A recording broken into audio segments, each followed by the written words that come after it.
Éphésiens 2 et 19. Qui sont les saints Kaoshim mentionnés et comment faisons-nous? Et ferons-nous partie de cette famille qui est mentionnée? C'est pourquoi vous n'êtes plus des étrangers, ni des étrangers, mais des concitoyens des Kaoshim, des séparés, et membres de la famille de Yahweh. Qui sont les séparés? Les séparés sont tous ceux qui se sont éloignés des œuvres de la chair pour servir Yahweh, pour faire sa volonté, pour croire au Messie qui devait venir ou qui est déjà venu, selon l'époque de l'histoire à laquelle cette personne est née, et ils se sont maintenus à l'écart du péché, des désirs de la chair jusqu'à leur mort, et par conséquent, ils ont une place spéciale dans la vie éternelle, aux côtés de tous les autres qui ont cru en le même souverain, en le même Messie. Comment formons-nous et formerons-nous partie de cette famille mentionnée? Eh bien, comme je viens de le dire, en restant séparés, loin du péché, loin du monde des œuvres de la chair, sans céder à l'inclination au mal, aux pensées de méchanceté, ni aux paroles et bien sûr pas non plus aux actions, mais en se rappelant ce qu'il dit, car ici nous parlons de famille, il faudrait se souvenir de ce que dit Jean 1, puisque Paulus y parle d'adoption, de l'adoption dont chaque être humain a besoin à travers le Messie Yahushua pour pouvoir être enfant de Yahweh.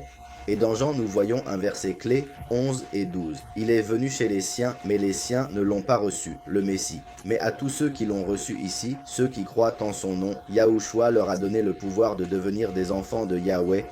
Ce sont donc ceux qui reçoivent le témoignage du Messie et croient en son nom qui deviennent des enfants et par conséquent font partie de la famille des Kadoshim.